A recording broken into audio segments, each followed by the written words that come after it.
Hey guys, it's Epic Underworlds. Today I'm be showing you how to play my card game, Epic Underworlds TCG.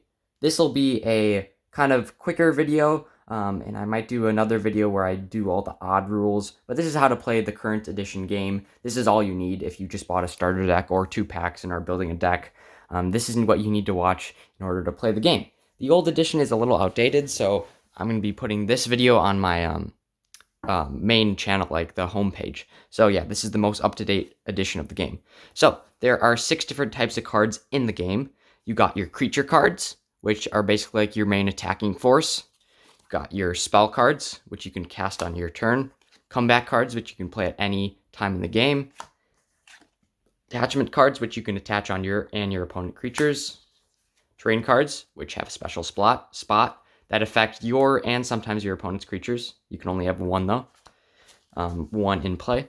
And then you got music cards, which are basically like terrain cards, but they take an extra round to kick in. So let's get to the anatomy of the creature card. This is Donut Boy. He's a card from set 3. You can tell the set number because yellow is for set 3, red is for set 2, and blue is for set 2. So set 1 is red, set 2 is blue, set 3 is yellow, set 4 is kind of like a turquoise-ish color, and set 5 will probably be like black or something.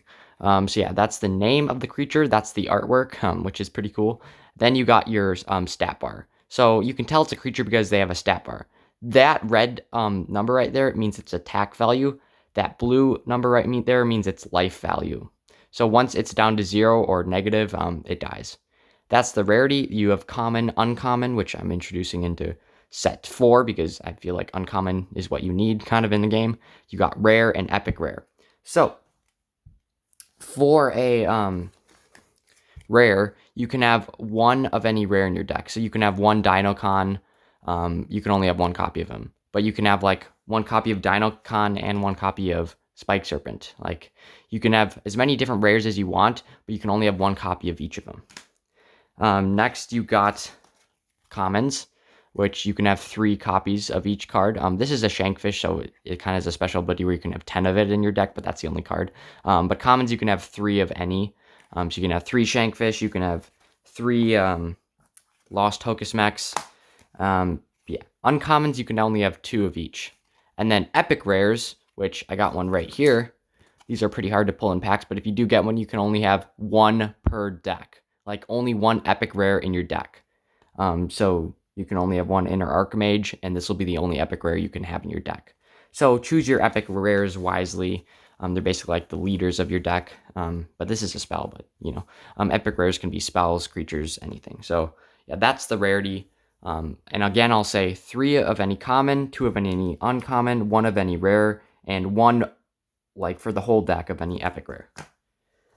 But yeah, let's get back to this. This is the point value. This is what's really unique about my game. You build your deck based on 200 points, and each creature or card has a point value. You add that point value into a total, and you can have a 30-card deck, 30 to 40 cards, but it has to have at least 30 cards. So yeah, and they have to be under 200 total, or well, 200 and under.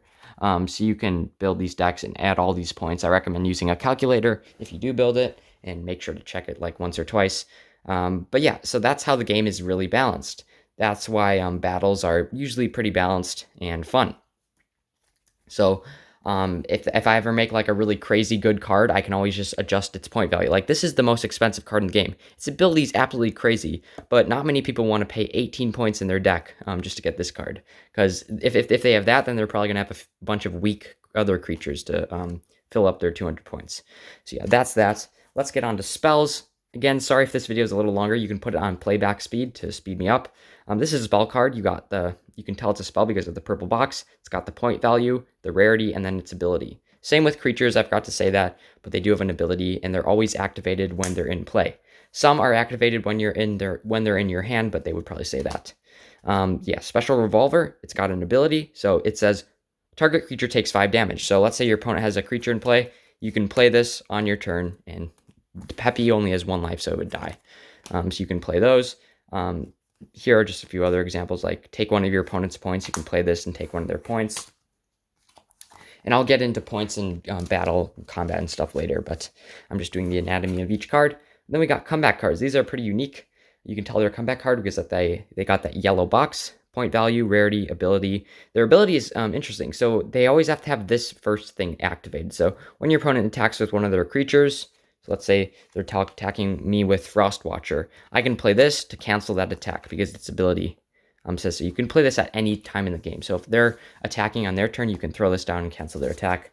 There's a few other versions, like when a donut creature is played, it gains 2 life and draw 1 card. So when I play Donut Boy, I can play this and it gains the stats. Next, we got the attachment cards. These can attach to creatures. Each creature can only have 1 attachment slot unless said so, and they basically just gain their effect. So while this card is in play, you can attach that and it gains the effect. Next, we got terrain cards. Terrain cards always go in your terrain slot, which is usually off to the side of your 3 creature slots. So you got your 1, 2, 3 creature slots, and you got your terrain slot, and then your music slots just below that. But yeah, so you can play these terrain cards, and let's say you don't want that one anymore, you can just play this one over it, and this one would be discarded. So yeah, you can play this at any time on your turn. And yeah, after you attack with your creatures, your turn ends. Like after all your creatures attack, I'm not saying using abilities, because Spike Serpent, for example, and yes, that's spelled with an A at the end, it's a special spelling, but this guy says he can do 3 damage to a creature when played. So boom, 3 damage, and then he can attack normally because he used his ability. So yeah, you can use his ability and then play your other cards and then finally attack with them normally. I hope that makes sense. Again, if you have any questions, just ask them in the comment section below. So yeah, those are terrain cards. Music cards, they're basically terrain cards, except when you play them, you have to wait 1 round, which is basically like your turn and your opponent's turn, and then they'll activate the next round. Super simple. So yeah, let's get into combat. I have all these cards here. So let's just pretend this is my deck here. This is just a deck I just recently built. Your deck would go here. Your discard pile goes here, and you have something called your Underworld, which goes here, or exile pile. So yeah, your Underworld is basically a discard pile where cards cannot come back from in the game.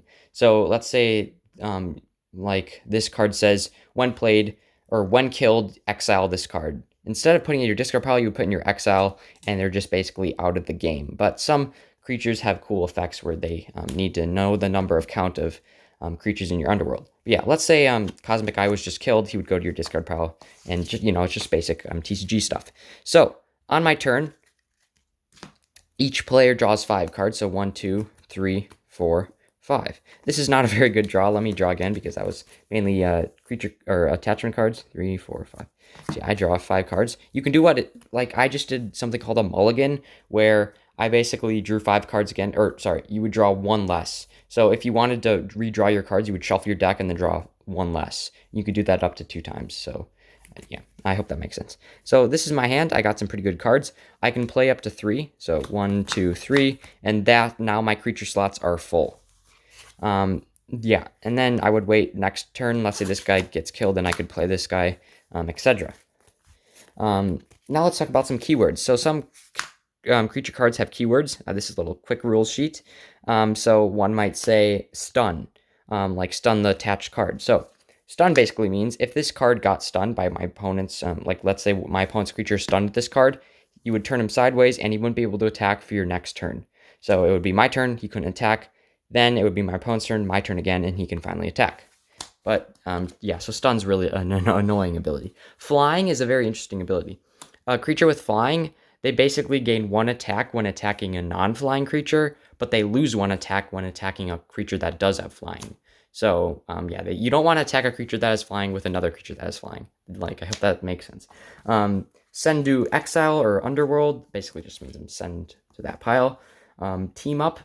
Whenever a creature has team up, they basically gain 1 attack for every creature adjacent. So now this is an odd rule. When you have like a board state like this, and you want to play this card, you can move it to the side and play it like that. So it gains it gains 2 attack. Because it team up, you gain 1 attack for every card adjacent to you. Next ability is shield. Shield basically means at the end of the round, like let's say I played this card, I did some attacking, it was my opponent's turn, he did 2 damage to me, it's my turn again. That character has the ability shield, so all damage would be removed from it if your opponent did not kill it. Bleed. Bleed is it's a very easy ability. Basically, Yeah, so the rich kid, he has 4 attack. Grand Finale only has 2 life. If the rich kid did 4 attack on him, there's more attack than there is life. So bleed would basically gain an extra point if you have any attack over their life. You wouldn't gain 2 points, you would only gain 1 because he has a higher attack. Even if I had 10 attack on this card and I still had bleed, you would only still gain 1 point. Another way you can gain points is just by attacking when your opponent does not have any cards in their creature slots. So you would attack directly for like 2 points, or 1 point, or 3 points. So yeah. Reach. Reach basically means a card can attack directly even if your opponent has a creature in play. So they can basically just skip them, although not many people use that. Another ability is Tolerance. That basically means that creature card is not affected by spell cards or comeback cards. So yeah, that is that. Now let's get to combat. I kind of already showed it, but combat is super easy. Let's say that this is my side of the board state, and my opponent just played the rich kid. I have 2 attack. I would do 2 damage to him. You put 2 damage counters on him. It would be the rich kid's turn. He has 4 attack. He would do 4 damage to me. My turn, I can do another 2 damage, killing him. So usually you have more creatures that can like team up to kill like a big buff card. Like even if a card's like has 10 life for some reason, you can use all 3 of these cards to attack the same card. And yeah, so I hope that makes sense. Next, yeah, so I think I covered pretty much everything, except for how many points it takes to win the game. So you start off with 0 points and you play to 12. So that's how games are easy, or faster. Sorry, not easy, but quick. And you can set them up to 20 if you want a really long game, but your deck probably wouldn't be able to. Because the moment you run out of cards in your deck, you lose the game. So, like, let's say you draw your last card. You have that turn to win the game before the next turn kicks in and you die because you don't have any more cards in your deck to use. But yeah, you need 12 points to win the game. Once you're at 12 or over, you beat the game before your opponent does. So I hope this makes sense. Again, I really hope I didn't miss anything. If I did, I'll add a little segment at the end of the video. But that has been how to play Epic Underworlds so far. Thank you guys so much for watching, and I'll see you in the next TCG video. Cards might say summon a 1/1 like creature token card. Token cards are basically, they take up 1 creature slot. You need to have 1 available to play that. And when they're killed, they are removed from the game. Like, they're basically just a temporary 1/1 creature. Some are even 2/2, and then they're just removed from the game when killed. For terrain slots, each opponent has one, and you can't play your terrains in your opponent's terrain slot, only in yours. Huge rule I missed is on the first round of the game, that means your first turn and your opponent's first turn, nobody can attack.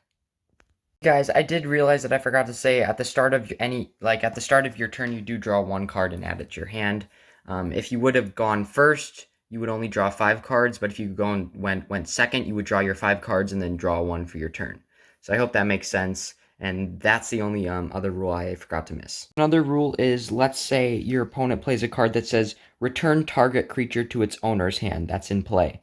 Let's just pretend this is an attachment card, and I have like 1 damage already on this creature, and your opponent decides to return this card to your hand. The attachment card would get discarded, the damage would go off, and it would return to your hand.